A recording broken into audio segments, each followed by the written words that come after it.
이 아침에 하나님께서 오늘 우리에게 주신 말씀은 요한복음 19장 1절에서 8절 말씀이 되겠습니다.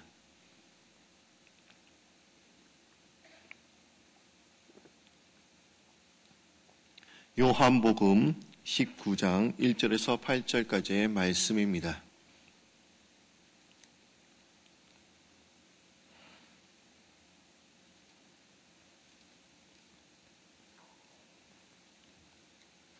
요한복음 19장 1절에서 8절까지의 말씀 다 찾으신 줄 알고 한 절씩 이제 교독하시겠습니다. 이에 빌라도가 예수를 데려다가 채찍질하더라.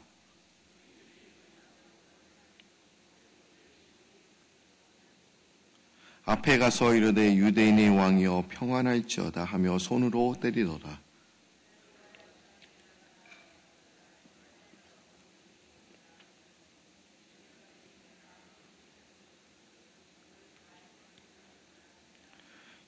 예수께서 가시관을 쓰고 자색 옷을 입고 나오시니 빌라도가 그들에게 말하되 보라 이 사람이로다 하매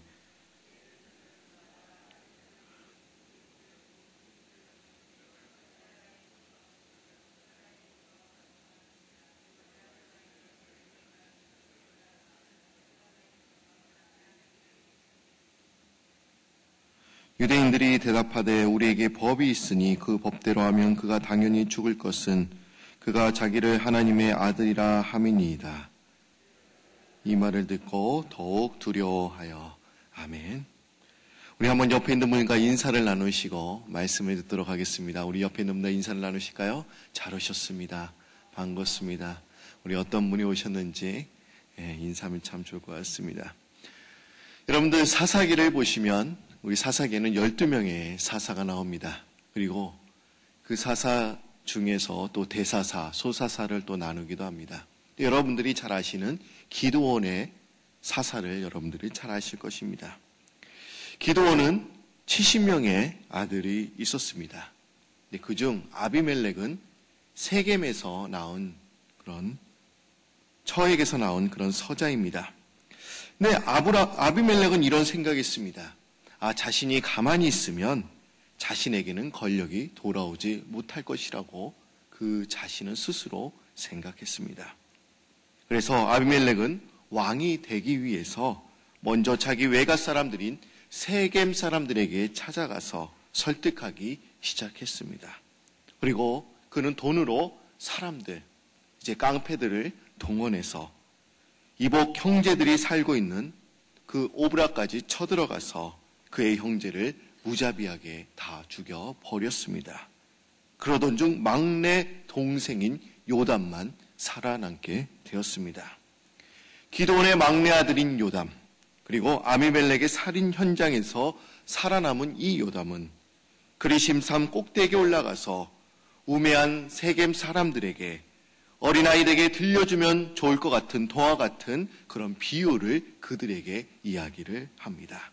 그 비유의 이야기, 바로 나무들의 이야기입니다. 하루는 나무들이 나가서 감람나무에게 이렇게 이야기를 합니다. 너가 우리의 왕이 되었으면 좋겠다고 이야기를 합니다. 그러나 감람나무는 하나님과 사람을 영화롭게 해야 하기 때문에 나는 왕이 될 수 없다라고 이제 나무들에게 거절해 버립니다. 그러자 이제 나무들이 무화과 나무에게 이제 찾아가서 당신이 왕이 되었으면 좋겠습니다라고 요구합니다. 그러나 마찬가지로 이 무화과 나무도 나의 아름다운 실과와 또 열매를 버릴 수가 없기 때문에 나는 왕이 될 수 없다라고 거절해 버립니다. 그러자 이제 또한 나무들이 포도나무에게 찾아가서 당신이 우리의 왕이 되었으면 좋겠습니다라고 요구를 합니다. 그러나 마찬가지로 이 포도나무도 하나님과 사람을 기쁘게 하는 내 포도주를 버릴 수 없기 때문에 내가 이 왕이 될 수 없다라고 거절해 버립니다. 나무들이 이제 모두 실망을 한 채 있었을 때 저쪽 한편에서 가시나무가 보였습니다. 그리고 나무들이 가시나무는 왕으로서 자격이 부족하지만 한번 이야기를 꺼내놓습니다. 당신이 우리의 왕이 될 수 있습니까? 그러니까 자신은 될 수 있다라고 또한 이야기를 하면서 또한 이렇게 이야기를 합니다. 내 그늘에 피해라. 그리하지 아니하면 불이 가시나무에서 나와서 레바논의 백향목을 사를 것이라고 또한 이야기를 합니다. 여러분, 이야기를 보시면서 여러분, 감람나무는 어떤 나무를 의미합니까? 첫 번째로 거부했던 이 감람나무를 우리는 올리브 나무라고 이야기를 합니다. 이 감람나무에 나오는 기름은 왕과 제사장의 임식식 때 머리에 부어지는데 보통 사용되기로 했습니다. 성막에 우리 성소의 등대를 박힐 때 이 감람나무, 올리브 나무를 사용하기로 했습니다.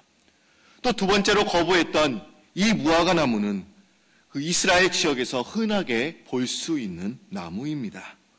그 나무의 열매는 식용과 약재료로 보통 사용이 되고 그 열매는 또한 당도가 높아서 고대에는 설탕 대용으로 사용되기도 했습니다. 또한 세 번째로 거부했던 이 포도나무는 식수 사정이 좋지 못한 이스라엘 지역에서 중요한 음료수로 하나님과 사람을 기쁘게 해주는 그런 포도주였습니다. 모든 나무들이 자기들의 왕을 추대하기 위해서 감람나무, 무화과나무, 포도나무를 찾아가서 부탁하였을 때 그 모든 충분한 자격임에도 불구하고 모두 사양을 했습니다. 그 이유는 자신들이 하고 있는 일이 왕이 되는 일보다 더 중요하기 때문에, 자신이 하는 그 사명이 더 중요했기 때문에 왕의 자리를 택할 수 없었던 것입니다. 나무들은 할 수 없이 아무런 가치가 없는 가시나무에게 찾아가서 왕이 될 것을 요구했을 때 이 가시나무는 기꺼이 승낙을 하였고, 이제 그늘이 없는 나무이면서도 내 그늘에 피하라. 만일 그렇지 아니하면 불을 내어 사르겠다고 또한 이역까지 하고 있습니다. 여러분, 이 가시나무가 한 말의 의미가 무엇입니까? 가시나무에서 나온 불이 레바논의 백향목을 사를 것이다. 과연 이 말이 무슨 의미일까요? 여러분, 가시나무와 백향목은 서로 다른 지형에서 자랍니다. 가시나무는 주로 평지에서 자란다고 말한다고 한다면, 이 백향목은 이스라엘 북쪽의 국경 산지에서 또한 자라는 그런 나무입니다. 가시나무에서 나온 불이 레바논의 백향목을 모두 사른다고 한다는 그 의미는 악한 왕을 세운 것이 이스라엘 전국토에 미칠 재앙임을 지금 비유로서 암시하고 있는 것입니다. 제가 왜 가시나무에 대해서 이야기를 할까요? 오늘 본문 말씀을 보시면 이 가시나무가 등장하고 있습니다. 오늘 본문 말씀 19장 2절 말씀을 한번 보도록 하겠습니다. 제가 가시나무에 대한 배경을 잠시 드린 거예요. 19장 2절 말씀을 보시면 우리 한 목소리로 읽을까요? 군인들이 가시나무로 간을 엮어 그의 머리에 씌우고 자색 옷을 입히고, 군인들이 가시나무로 간을 엮어서 예수의 머리에 가시 면류관을 씌웠습니다.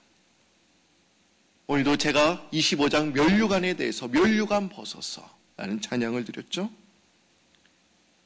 이것은 예수님을 조롱하기 위해서 가시 면류관을 씌운 것입니다. 그리고 왕을 나타내는 자주색 옷을 또한 군인들이 예수님의 몸에 입혔습니다. 여러분, 가시 면류관은 어떤 면류관입니까? 영광의 면류관이 아닙니다. 고통의 면류관입니다. 가시나무가 무엇을 암시하고 있었습니까? 재앙을 암시하는 나무입니다. 근데 예수님은 모든 인류의 죄악과 재앙까지 친히 담당하셨습니다.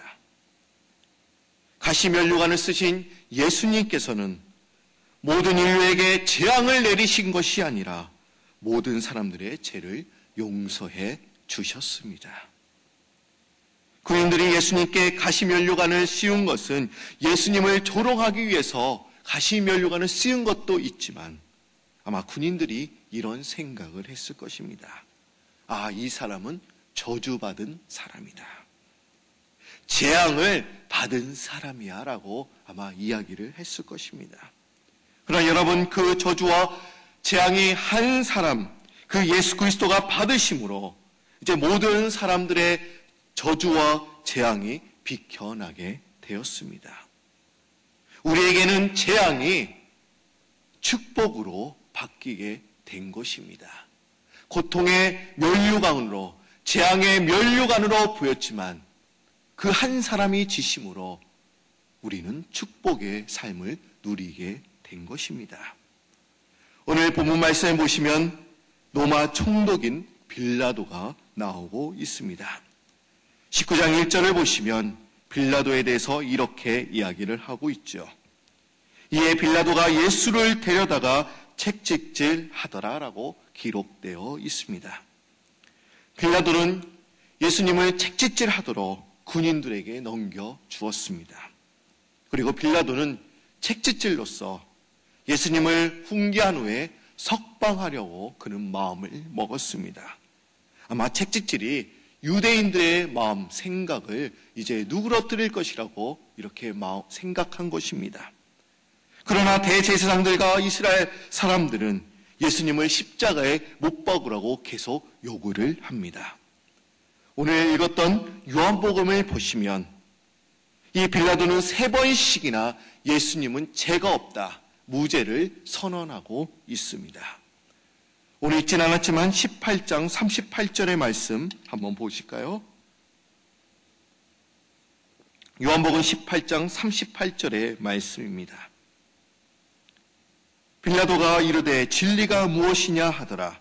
이 말을 하고 다시 유대인들에게 나가서 이르되 나는 그에게서 아무 죄도 찾지 못하였노라. 뿐만 아니라 오늘 읽었던 4절과 6절 말씀을 보셔도 이렇게 나와 있죠. 빌라도가 다시 밖에 나가 말하되 보라, 이 사람을 데리고 너에게 나오나니 이는 내가 그에게서 아무 죄도 찾지 못한 것을 너희로 알게 하려 함이로다 하더라. 6절에도 마찬가지입니다. 6절은 여러분들이 한번 읽어주시기 바랍니다.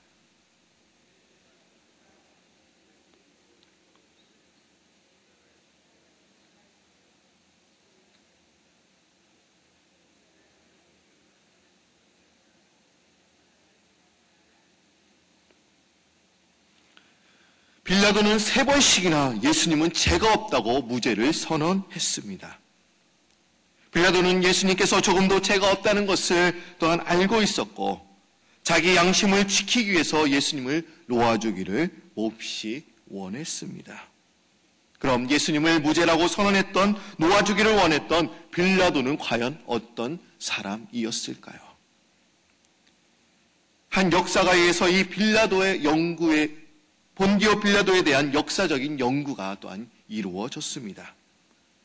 그리고 우리가 알지 못하는 빌라도에 대한 숨겨진 이야기가 드러나게 되었습니다. 이 빌라도는 원래 평민 출신이었다고 합니다. 그는 평민으로 장가를 잘 가서 마누라를 잘 얻었다는 거예요. 그리고 갑작스럽게 신분이 상승되었다고 합니다. 그가 결혼한 사람은 한 황실의 그런 한 여인이었습니다. 황제의 또한 딸이라고 또한 이야기를 합니다.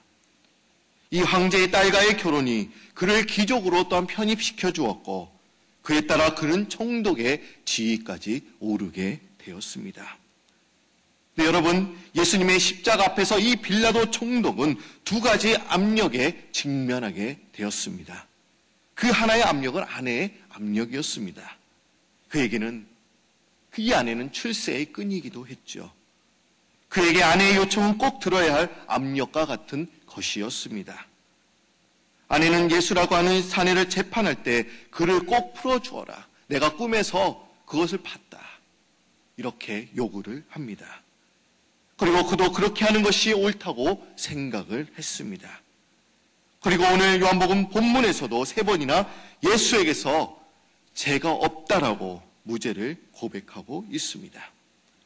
하지만 또 한편에 압력이 있었습니다. 근데 그는 그렇게 쉽게 무시할 수 없는 것들이었습니다. 그것은 백성들의 압력이었습니다. 오늘 읽지는 않았지만 19장 12절 말씀을 보시면 백성들의 그 압력에 대해서 이야기를 하고 있습니다. 이러함으로 빌라도가 예수를 놓으려고 힘썼으나 유대인들이 소리질러 이르되 이 사람을 놓으면 가이사의 충신이 아니니이다. 무릇 자기를 왕이라 하는 자는 가이사를 반역하는 것이니이다 라고 이야기를 하고 있습니다. 백성들은 빌라도에게 당신이 황제의 충성스러운 신하라고 한다면 당신의 충성을 예수님을 십자가에 못 박는 것으로 입증하라 지금 요구하고 있습니다. 하지만 이 이면에는 또 하나의 협박, 압력이 또한 담겨져 있습니다. 여러분, 빌라도라고 하는 인물은 성경 속에서 보여주는 것처럼 예수님을 살려주기 위해서 애쓰는 그런 좋은 사람이 결코 아니라는 것입니다. 원래 그는 잔인한 사람이라는 것입니다.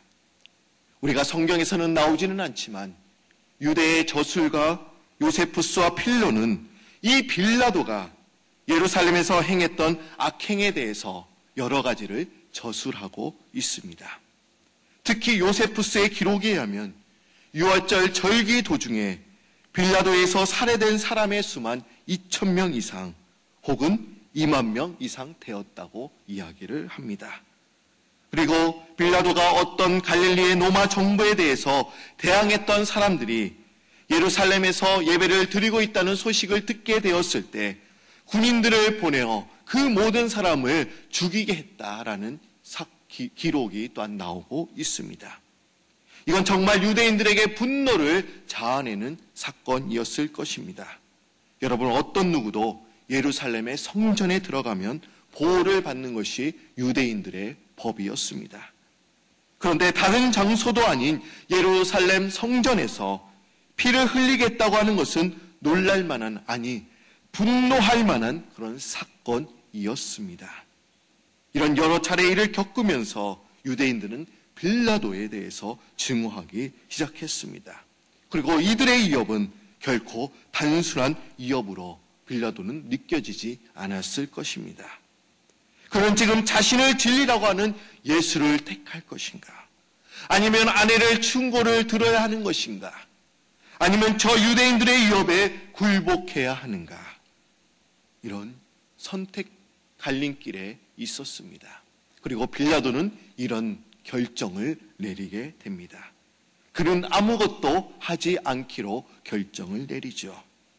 그런 사람들이 모두 보는 앞에서 자신의 손을 닦고서 자신의 예수의 재판에 아무런 책임이 없다고 발을 내뺍니다. 자신은 아무런 죄가 없다. 너희들에게 모두 맡기겠다. 여러분, 오늘 말씀을 통해서 과연 우리가 깨달아야 할 일이 무엇입니까? 지금 빌라도는 예수님의 무죄를 또한 선언하고 예수님을 풀어주려고 힘쓰는 것처럼 보였지만 그는 살기 위해서 그는 아무런 죄가 없다. 나에게는 아무런 책임이 없다. 지금 발을 빼고 있습니다. 그리고 자신은 아무런 죄가 없다라고 이야기를 하는 것이죠. 그러나 야고보서 4장 17절을 보시면 야고보 사도는 이렇게 이야기를 하고 있어요. 그러므로 사람이 선을 행한 줄 알고도 행하지 아니하면 죄가 된다라고 기록되어 있습니다. 여러분, 우리가 무엇이 옳은지 알면서도 그대로 행동하지 않으면 우리는 죄를 범하게 되는 것입니다. 무죄를 선언하고서도 누구에게나 압력 때문에 자신은 책임이 없다고 발을 빼버리는 것은 죄를 범하게 되는 것입니다. 무엇이 진리인지 알았습니다. 그리고 그리스도인들이 행해야 할 일을 알면서도 그것을 행하지 않는다면 성경에서는 그것이 죄가 된다라고 기록되어 있습니다. 사무엘상 12장 23절을 보시면 사무엘은 이렇게 이야기를 합니다. 여러분, 기도하기를 쉬는 것도 죄가 됩니다. 이렇게 이야기를 하지요. 나는 너희를 위하여 기도하기를 쉬는 죄를 범하지 아니하겠다. 여러분, 기도하기를 쉬는 것도 죄가 됩니다. 여러분, 이 말씀을 여러분들이 잘 아세요. 그러나 어떻습니까? 우리가 알고도 행하지 않아요. 그러면 그것이 죄가 되는 것입니다. 왜 기도하는 것을 쉬는 것이 왜 죄가 되는 것입니까? 그것은 주님과의 영적인 교제의 단절을 의미하기 때문에 우리는 죄가 되는 것입니다. 우리는 기도해야 된다는 것을 머릿속으로는 다 압니다. 그러나 몸이 따르지 않을 때도 있어요. 마음은 기도하고 싶은데 행동으로 실천하지 못할 때가 있습니다. 여러분, 기도하기를 쉬는 것은 죄가 된다는 것을 말하고 있는데 이것을 다 알면서도 행하지 않는 것은 여러분 더 큰 죄가 되는 것입니다. 1964년 3월에 뉴욕의 한 거리에서 우리들에게 커다란 충격을 준 일명 38명의 목격자라는 그런 사건이 일어났습니다. 그리고 이 사건을 배경으로 이제 뉴욕 배경을 한 것이 아니라 프랑스를 배경으로 또한 48인의 목격자라는 영화가 나오기도 했습니다. 이 사건의 전말은 이렇습니다. 어떤 여비서가 늦게까지 일하다가 이제 새벽 3시경 자신의 아파트로 올라왔다고 합니다. 그런데 아파트 입구에서 갑자기 강도가 나타났습니다. 그리고 그 강도가 그녀가 가진 모든 것을 모두 빼앗아갔습니다. 그리고 그 여인은 아파트를 향해서 비명을 질렀습니다. 살려주세요, 살려주세요. 조금 후 아파트에 몇몇 집이 불이 켜지더니 몇 사람이 창문으로 열어 내다보고는 금방 문을 닫아 버렸다고 하는 것입니다. 이 한 여자는 또다시 소리쳐 도움을 청했지만 역시 아무도 나와서 도와주는 사람은 한 명도 없었다고 하는 것입니다. 그리고 마침내 그 여인은 강도의 손에 죽고 말았습니다. 그 다음날 아침 경찰이 이제 조사를 하면서 이웃의 아파트 주민들에게 물어본 것입니다. 그 결과 비명소리를 들었던 사람은 무려 38명이나 되었다고 합니다. 왜 그 여인을 도와주지 않았냐는 질문에 그들은 모두 그 사건에 이유 없이 끼어들고 싶지 않았기 때문이라고 대답을 했다고 합니다. 결국 무관심이 한 여인을 죽게 한 것입니다. 그들은 그 현장에 있진 않았지만 모두 창문을 통해서 모두 보고 있었습니다. 그 사건의 이 모든 일을 다 알았습니다. 그러나 알면서도 도와주지 않은 것은 죄가 된다. 오늘 말씀에서 이렇게 이야기를 하고 있습니다. 오늘 새벽의 말씀을 통해서 과연 우리에게 들려주시는 하나님의 음성이 과연 무엇입니까? 가시나무는 재앙을 나타내는 그런 나무였습니다. 예수께서 그러나 이 가시면류관을 쓰심으로 온 세상에 미칠 재앙이 축복으로 바뀌게 되었습니다. 온 세상의 죄악과 재앙을 친히 손수 담당하셨습니다. 그리고 그 재앙이 비켜갔고 우리는 참된 구원, 축복을 우리는 누릴 수 있게 되었습니다. 그리고 빌라도처럼 진리와 진실을 알면서도 행하지 않는 그런 죄를 범하지 않는 여러분들이 되시기를 바랍니다. 여러분, 우리가 알면서도 행하지 않는 것은 죄가 됩니다. 분명 빌라도는 예수 그리스도께서 죄가 없으시다 무죄를 선언했습니다. 그러나 그것으로 끝나는 것이 아닙니다. 끝까지 그를, 예수님을 살려내야 하는데 분명 아마 예언 때문에 살려내지 못했을 거죠. 그러나 그는 알면서도 행하지 않았다는 거예요. 과연 우리 주위에 일어나는 일들 중에 알면서도 행하지 않는 일들이 너무나 많지 않습니까? 또 우리 담임 목사님께서 요새 강조하시는 내용이 있지 않습니까? Back to basic. 기본으로 돌아가자.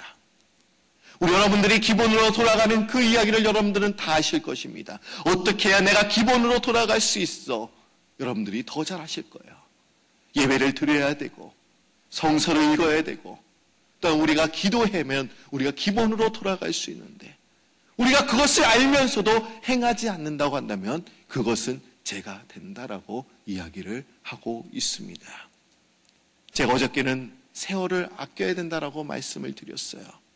때가 악하기 때문에 세월을 사고 세월을 분별하고 또 기회를 잘 포착해서 또한 주님의 일에 복음 전하는 일에 우리가 사용되어야 된다라고 말씀을 드렸습니다. 우리가 이 모든 것을 잘 압니다. 알면서는 머리까지는 알아요. 가슴까지 내려왔다가 그냥 다시 올라가요. 이게 문제입니다. 머리까지 알았다고 한다면 이것이 발까지 내려가야 될 줄로 믿습니다. 오늘 여러분, 기도하기를 쉬는 죄를 범하지 않겠다. 이 말씀을 기억하시면서 하나님, 내가 오늘도 열심히 기도하며 주님과 교제하며 나아가겠습니다. 이런 고백을 하며 나아가시는 여러분들이 되시기를 바랍니다. 다 같이 기도드립니다.